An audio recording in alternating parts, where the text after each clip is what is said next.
जी। तो मेरे बच्चों, लास्ट टाइम हमने जो टेंस किया था, बल्कि 2-3 दिन हम करते रहे। हाँ, मैं आ जाऊंगा कैमरे में यार, क्या करना। ये देखो आ गया मैं कैमरे में। तो जो लास्ट टाइम हमने टेंस पढ़ा था वो कौन सा था?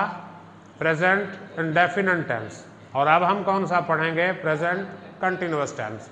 प्रेजेंट कंटिन्यूअस टेंस क्या होता है? प्रेजेंट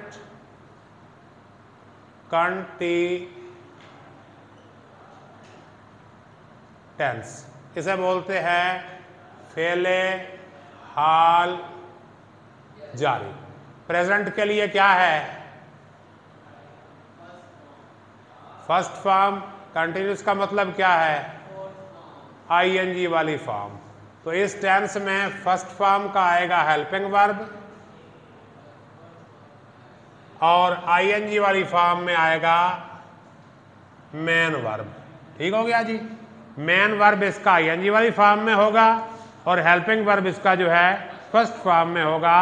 हेल्पिंग वर्ब की फर्स्ट फॉर्म कौन सी है? इज, एम और आर। इसमें क्या होगा? इज, एम और आर।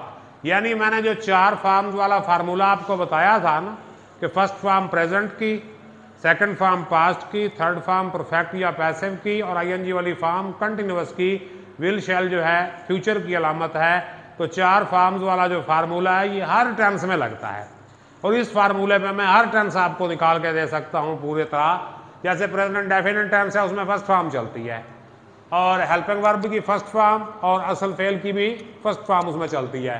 अब देखें तो ये सादा जो है प्रेजेंट कंटिन्यूअस टेंस का सादा फिक्रा, पॉजिटिव फिक्रा जो है उसमें हेल्पिंग वर्ब आएगा और प्लस मेन वर्ब आएगा। हेल्पिंग वर्ब कौन सा आएगा? Is, am, are. और मेन वर्ब कौन सा आएगा? आईएनजी, यानी प्लस उसके आईएनजी लगेगी जो भी मेन वर्ब हुआ। अब ये है क्या? ये जाहिर किस चीज को करता है? ये the action which is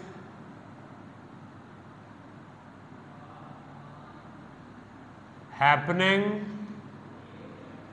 at the time of speaking or writing। यानी जब आप बात कर रहे हैं या लिख रहे हैं तो वो काम उस वक्त हो रहा है। For example, I am teaching you, you are sitting in the class. मैं पढ़ा रहा हूं, आप क्लास में बैठे हैं। The camera is recording this video. तो ये सारा काम कौन सा है? प्रेजेंट कंटिन्यूअस टेंस का है। The fan is working, energy saver is giving us light. ये सब प्रेजेंट कंटिन्यूअस टेंस है क्योंकि इसमें काम at the moment of speaking हो रहा है। ठीक है, तो इसमें क्या आएगा? Is, am, are plus first form of verb. पता कैसे चलेगा आपको? उर्दू में तो रहा है, रही है, रहे हैं, रहा हूं, रही हूं, रहे हो, रही। ठीक है जी, ये लगेगा उर्दू फिकरात में। लेकिन आपके सामने उर्दू का फिकरा नहीं होगा, आपके सामने क्या होगा? इंग्लिश का फिकरा होगा और वर्ब की फॉर्म भी आपने लगानी होगी। तो पता कैसे चलेगा? पहली चीज जो इसके अंदर होनी चाहिए उसको हम बोलते हैं सेंस ऑफ कंटिन्यूटी। यानी फिक्रे के अंदर कोई ऐसी बात हो जो उसमें जारी होने का एहसास पैदा करे। Number 2, certain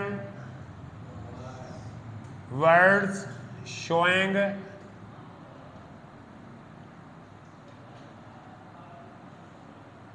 continuity. और वो सर्टेन वर्ड्स कौन से हैं? Now, this time, this moment, at present, sometimes, today, और इसके बाद नाउ आ गया, दिस टाइम आ गया, दिस मोमेंट आ गया, एट प्रेजेंट आ गया, दीज डेज। तो ये ऐसे अल्फाज हैं जो जाहिर करते हैं कि ये फिक्रा प्रेजेंट कंटिन्यूअस टेंस का है। जैसे आई एम टीचिंग यू, अब यहाँ पे नाउ भी लग सकता है, दिस टाइम भी लग सकता है, और एट प्रेजेंट भी लग सकता है, दिस मोमेंट भी लग सकता है, टुडे आज का दिन ही है, मैं पढ़ा रहा हूँ, I am teaching you today, I am teaching you present continuous tense. तो ये सारा कुछ इसमें आप लगा सकते हैं। नहीं बेटा, बात शुरू में भी आ जाता है। देखो, now we are playing hockey, अब हम हॉकी खेल रहे हैं। Now we are playing hockey. अब ये नहीं होगा कि नाउ, अब ये अगर नाउ या इस तरह की चीज शुरू में लगाएंगे तो इसके बाद कॉमा लगाना पड़ेगा। क्यों? आता ही एंड पे है, इनकी असल पोजीशन एंड पे है, शुरू में अगर लगाएंगे तो इनके साथ कॉमा लगेगा। तो इन चीजों से हम पहचान करेंगे किस टेंस की, प्रेजेंट कंटिन्यूअस टेंस की। तो प्रेजेंट कंटिन्यूअस टेंस के हवाले से कोई सवाल या कोई बात आपके जहन में आती है तो पूछ सकते हैं। हाँ जी, हाँ अब्दुल रहमान, कोई सवाल? कुछ भी नहीं, चले, नहीं तो ना सही।